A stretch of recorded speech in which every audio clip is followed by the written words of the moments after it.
Okay, in this presentation, we're going to look at the topic of identity. This is a very relevant topic in our culture today, and this is from a meeting we did at our apologetics campus meeting at The Ohio State University on March 1st, 2018. So it comes to identity, these kinds of questions come up. It discusses, of course, who are we or who are you? What exactly is it that gives a person their identity? What is the foundation people build their sense of self or identity? And of course, when we answer this question or attempt to answer it, that's going to define our lives. So our personal identity shapes the direction of our lives. One definition of identity here is that it is defined as the collective aspect of the set of characterizations by which a thing is definitely recognizable or known. There are many things that are commonly seen as essential dimensions of a person's identity. I'll list 12 of them here. I think these are very common in our culture. Many people get their core identity from their ethnicity or nationality or their culture. Of course, today, a lot of people are getting their identity from their gender or sexuality. It can be from their physical or mental capacity. It could be from where they came from, their family. It can be from your age. It can be from the relationships you have. It can be from your occupation, your vocation. It can come from your possessions, what you have or don't have. It can come from your faith, of course. It can come from your personality or character, and it certainly can come from your political affiliations. And a lot of people are certainly finding their identity in their political beliefs today, as we'll talk more about as we go forward here. So all these things definitely make up a person's identity. They're not all necessarily bad, but we'll talk about what happens when we put all of our focus on one of these to find our core identity. Now, they have discovered there are 4 phases that people go through to form their identity. And generally, this is all across the board for people in college and also for people of all ages. There's what's called identity diffusion, and diffusion is when people flounder but are unconcerned about it. They've not yet arrived at their purpose in life or understood who they are. They have no answers and few, if any, questions. We have what's called identity foreclosure. Foreclosure is when people embrace a certain identity by ignoring any questions or thoughts that might challenge it. Usually they just follow the dictates of those in authority over them. We also have what's called identity moratorium, and that is when a full-blown identity crisis occurs, and people in this stage generally struggle to find answers to unanswered questions. And then there's identity achievement, and that's when a person has a stable sense of their identity and then is able to form certain goals or beliefs. Now, when we come to faith in Jesus and we become followers of Jesus and we develop a biblical worldview, we hopefully arrive to identity achievement. That helps us get to number 4. We may struggle sometimes with thinking this way on a regular basis that we have that achievement, identity achievement, but we'll talk about some of the things that we can deal with to help with that as we go along here. Now, when it comes to identity moratorium, sometimes it happens is we may think we have our identity knocked out, or we may have a pretty good idea of who we are by our worldview, but then we get in environments where that is challenged by new information. In many cases, we don't know what to do. And so sometimes people may view sexuality a certain way, and then that gets challenged by new information. They may change their view on sexuality, maybe change their view on where we came from. It may, like such as maybe they have a biblical worldview, and then they get challenged with new information, and then they think, well, maybe a naturalistic evolutionary view makes more sense, and I'm really not creating the image and likeness of God. That obviously can get challenged as well. There's all kinds of examples of this, but this is the most common view that can sometimes happen in the college years. Identity is certainly related to these questions. What are my loves? With what or whom am I intimate? What are my loyalties? What causes me to commit my time and energy? Towards what am I striving for? What am I aiming for? What is success? Obviously, these questions will play into our role and how we form our own identity. Now, there's no doubt that your worldview will impact your view of identity, and I have 5 worldview questions here, or 5 worldview issues, and I compare on the left side here a naturalistic worldview where there is no God. On the right is the biblical theistic worldview, and of course on the far left their view of reality, how we got here, humans, morality, authority. And this will certainly play a huge role in how you form your identity and who you are, because what you are as a human will definitely play a role in who you are. So you really can't divorce these questions from each other. And that's why metaphysics or worldview questions plays a huge role in this debate about identity. Of course, the word metaphysics means things that are beyond the natural world, beyond the physical world. That, of course, is something that science doesn't deal with. And, of course, these 3 questions are so important on the far right because these 3 questions play a role in forming our identity. So if you haven't worked on these questions or you've never thought about them, it's certainly going to play a huge role in your identity. So I highly recommend that you work on your worldview and ask these questions and think about them. Because if you don't, there are consequences. And this is why I tend to agree with this author here of this book called Emotionally Healthy Spiritually. He says, because people are having real and helpful spiritual experiences in certain areas of their lives, such as worship, prayer, Bible studies, and fellowship, they mistakenly believe they're doing fine, even if their relational life interior world is not in order. This apparent progress then provides a spiritual reason for not doing the hard work of maturing. And the reality of it is that when we ignore those worldview questions, we are not doing the hard work of thinking through our faith and thinking about what we believe. And this does play a role in our spirituality. It's not that Bible studies and worship and prayer and fellowship don't matter. They do. But we need to also do the hard work of thinking through our belief system and how that plays a role in our identity. So, of course, if the God of the Bible exists, that means that he gets the first word because he made you, and he gets the last word because he will minister your final comprehensive view of your whole life. So, obviously, if the God of the Bible exists, that will shape your identity. No doubt about that. Now, let's talk a little bit about being created in God's image and likeness. And, of course, we read about in the Bible at the beginning of Genesis that God created us and he said it was very good. And we, of course, are an image bearer of God, and that precedes any action we may take. And that means that according to the biblical worldview, human beings are distinct and inherently valuable persons regardless of size, level of development, environment, or degree of dependency. They have a definable essence, and this doesn't necessarily mean their values based on their function, right? What they can do or what they can contribute to the world.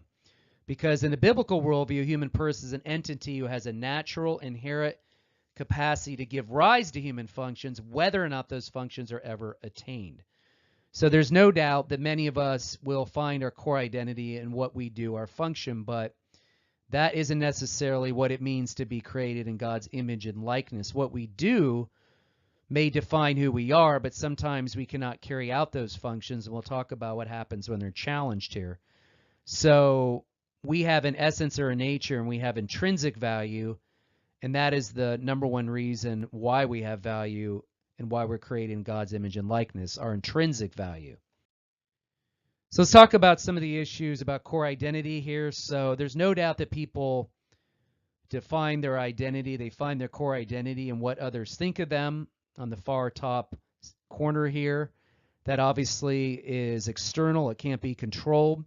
Sometimes they find their core identity in what society says about them. That obviously can't be controlled. Obviously, job and possessions are external factors. We can't always control those things, but that forms their core identity.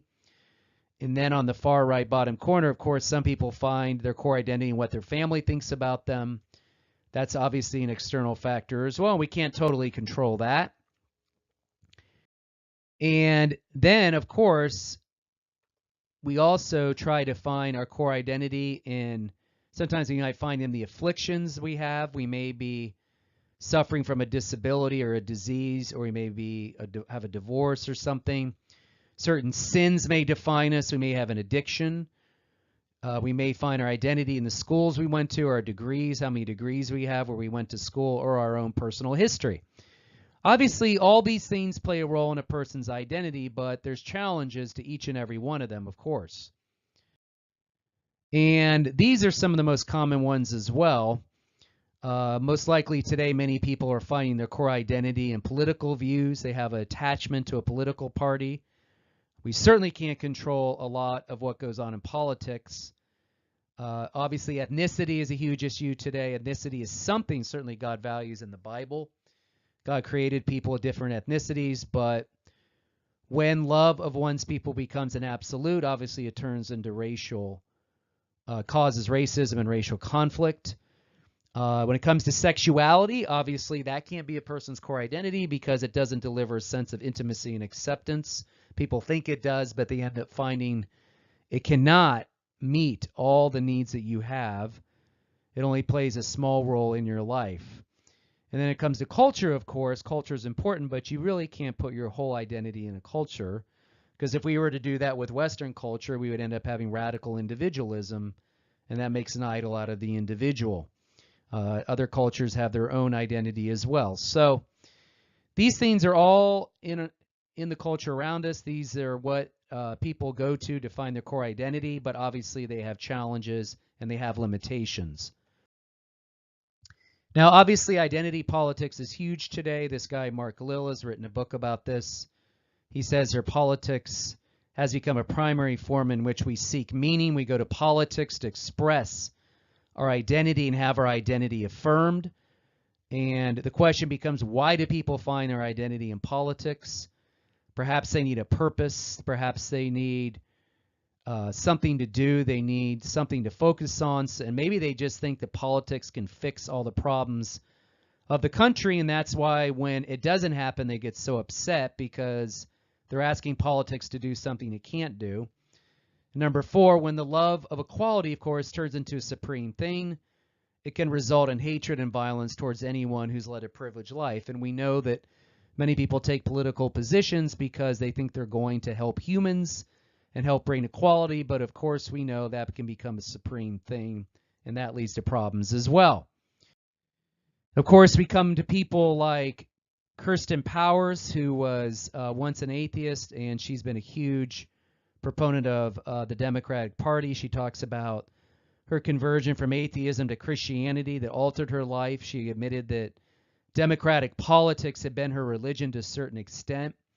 She said, I think my whole life had been centered on democratic politics. She said, I was very much in that bubble. I worked in the Clinton administration. So I had all these friends from there and then in the democratic politics in New York. So that was kind of their religion to a certain extent, or our religion. So she admitted, of course, when she didn't have her faith and her relationship with God, obviously politics really was her religion. Of course, that's the way it is with a lot of people. And of course, this is what happens when these things are threatened, such as our political party or relationships or ideologies or our job promotion or career. These things are threatened or removed or anything like that. They begin to really challenge our identity. And so that's why when our identity is in these things, we find our core identity in these things, we get so upset and we hold on to them more dearly and we fall into depression. And that is why when certain people lose elections, that people fall into despair and depression because their identity is wrapped up in that thing. It could be a job or a career or a relationship or an ideology. It could be many things, obviously. So this obviously does happen. And that leads to us sometimes, if we are Christians, when these things happen, we can end up having a circumstantial faith.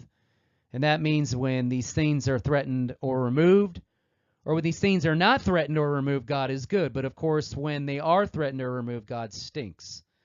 And so God gets certainly blamed when some of these things are threatened and we don't understand what's going on. And so we end up having a circumstantial faith. Most Christians have a circumstantial faith. It's something we have to deal with all the time. It's just the reality of who we are as humans and our fallenness. It's very hard for us to trust God in many cases, in many phases of our life. And sometimes we have to go through things where some of these things are challenged or threatened, and then that causes us to trust God even more, and we build our relationship with God. And then that brings us to the issue of happiness, of course, as Moreland and Isler talk about here in The Lost Virtue of Happiness. They have this great quote here. They say, "Do you want to be happy? If you're an American, it is overwhelmingly likely that you do. We Americans are obsessed with being happy, but we're also terribly confused about what happiness is. As a result, we seldom find a happiness that lasts. But because the pursuit of happiness is promised to us as a right, and the founding document of our nation, the Declaration of Independence, we carry a sense of entitlement.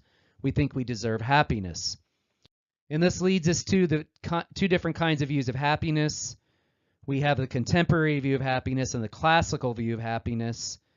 And obviously Western culture, and not just Western culture, but other cultures, have a more contemporary view of happiness, that it's based on feelings, it's based on your moment-by-moment circumstances, it's transitory and fleeting, it can be addictive and enslaving, and certainly your circumstances produce happiness. And in a classical view, it comes more from a more permanent and stable source. It's integrated with your entire personality, your true self. And of course, in a biblical worldview, we believe true happiness comes from following Jesus and being his disciple. And it's something that is a settled tone. It's not necessarily always dependent on circumstances. So we have to battle to achieve classical happiness in this life and in our culture, and Christians have to strive for this. But there's no doubt that many people have a contemporary view of happiness. And when we don't find our core identity as an image bearer of God, these things become a problem. We tend to have challenges with the deeds of the flesh. We tend to covet a lot more. We tend to be envious and jealous of others who are ahead of us. We tend to be very discontent. And then, of course, we compare ourselves to others on a regular basis. So the goal is to hopefully find our core identity as an image bearer of God, because that identity will hopefully set us free from some of these things, or else give us victory over some of these things. Will we achieve that victory totally in this life? No, we won't. We will have to strive to remember our core identity as an image bearer of God when things are tough, when those things in our lives that are our identity markers get challenged, and that'll be part of our sanctification process, and we will be doing that till the day we die. And so remember, the Bible judges the traditional identity markers to be inadequate foundations upon which to build your personal identity, and even warns about putting too much weight on them. And that is why we need to remember that we can have our identity in some of these things. For example, I'm a father, a husband, a writer. I do apologetics. I do mission work. I teach. I run. I'm a tennis player. I love sushi. The list goes on. But obviously, that's not my core identity. Those labels are secondary. They're not primary. Our primary identity is being a disciple of King Jesus, and we attempt to find our ultimate identity in his death and resurrection, in him as he is, the person of Jesus. That's our core identity. So that is something, as I said, we will be challenged on the rest of our lives, and we have to strive to do that. And that leads us to the definition of idolatry, as Tim Keller says here in his book, Counterfeit Gods. If you do not own this book, get this book. He says, an idol is anything more important to you than God, anything that absorbs your heart and imagination more than God, anything you seek to give you what only God can give. An idol is whatever you look at and say in your heart of hearts, if I have that, then I'll feel my life is me. If I know, then I'll know I have value, and I'll feel significant and secure. And that's why he talks about these things such as money, sex, power, and other things. He's not saying that having a good job or pursuing a relationship and all those things are bad. He's just saying when we make it the ultimate thing, it will fall short, and then we have a problem with idolatry. Now let's talk a little bit about what happens when our identity is threatened, when dreams go unrealized. That happens to a lot of people when they have plans and dreams for their lives and they get cut short. An example of this was the life of Dietrich Bonhoeffer, who was the well-known German pastor and theologian and church leader in the 1930s and 40s. He was in Germany. His family had been a prominent family there. Many doctors, lawyers, judges, and professors came out of his family.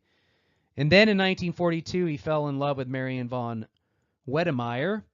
And what happened was they were engaged to be married in 1943. But Bonhoeffer, of course, had two aspirations. He had a passion to help his people. He worked for the renewal of the German church and people. And of course, he wanted to wed his fiancée. But unfortunately, both of these things were cruelly thwarted in 1943 when Bonhoeffer decided to form a plan to stop Hitler. He knew that he had to do something to stop Hitler, to help his country, and of course he was discovered and he was executed at the order of Hitler. And so Bonhoeffer never did get to marry his fiancée whom he loved. And that is why we need to remember his book called The Cost of Discipleship, because in his book Bonhoeffer spoke of this thing called cheap grace, where he talked about preaching the gospel without repentance, baptism without church discipline, and communion without confession. And so he talked about costly grace, which has to do with Luke 9:23, where we're called to deny ourselves and follow Jesus, and it can be costly because it can cost us our whole life. And so Bonhoeffer is a model for today, that somebody obviously that had plans and dreams and they never were ultimately fulfilled in what he thought they should be, but because he followed Jesus and he denied himself and followed his Lord, we know that he was an example to us. And of course, there's many other people throughout church history who've done the same thing. So we just need to remember sometimes our dreams can be cut short, and we have to ask ourselves where our true identity is when that happens. And so we need to recall, as a core identity, our core identity is an image bearer of God, will help us to remember, of course, no matter what others think of us, we should remember what God says about us. No matter what society says about us, we know what God says about us. No matter what our family says about us, we know what God says about us. No matter how much we have or don't have, we know what God says about us as well. And as I said, this can be a challenge, and it's going to be part of our sanctification process for the rest of our lives. I'm not saying it's an easy fix. And so I thought what I'd do here is then fill in the middle box with the issue of naturalism. Obviously, this is a worldview that says that nature is all there is. Nature made you. You are matter in motion. You're the result of undirected natural processes. There is no ultimate meaning and purpose of life, obviously, because there's only local meaning.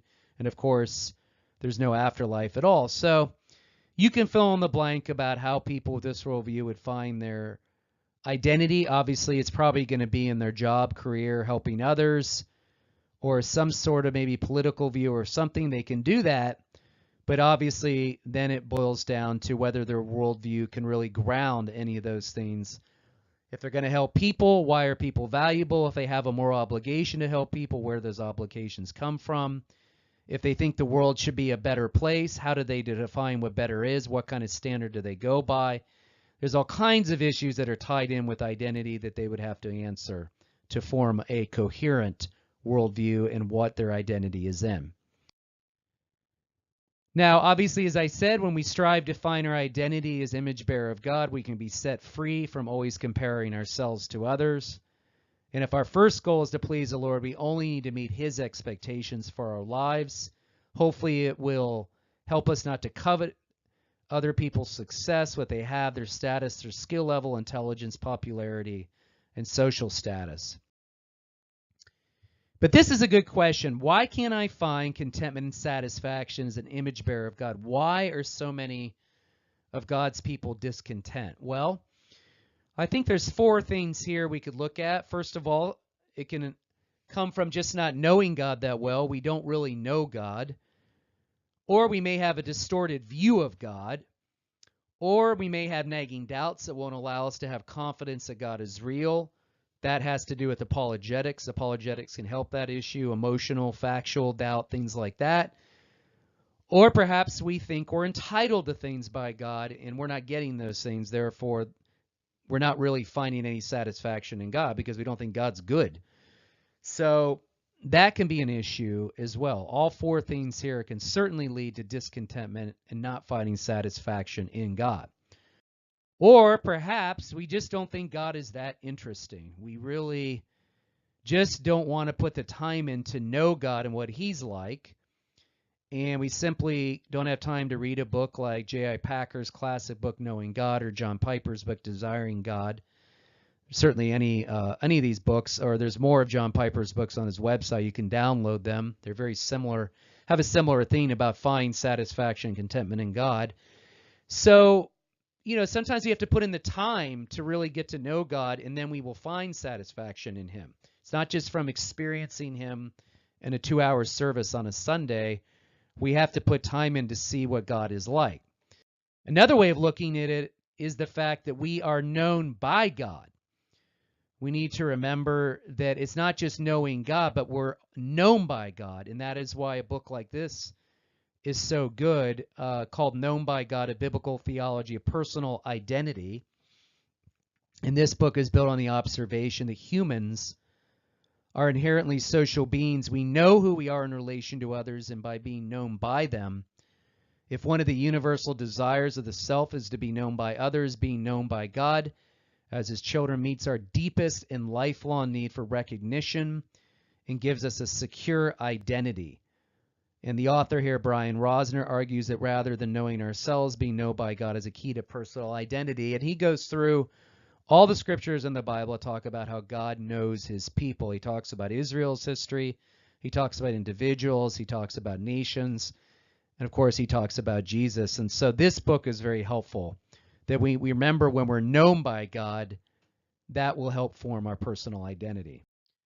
And remember that Christians certainly can get their core identity from denominations. They fall into the denominational trap where they're really defined by their denomination. And then we need to remember Paul's warnings here in 1 Corinthians chapter 1. He talks about people that say they're following Apollos or Cephas or Paul or himself or someone else. He talks about, is Christ divided? Was Paul crucified for you? You baptized in the name of Paul? No. He talks about we're baptized in the name of Christ.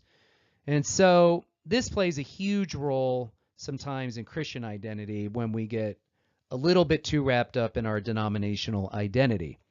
And then, of course, we have doctrinal issues like Tim Keller says here, a great quote. He says, idolatry functions widely inside religious communities when doctrinal truth is elevated to the position of a false god. Now, remember, I'm not saying doctrine doesn't matter here. I love doctrine.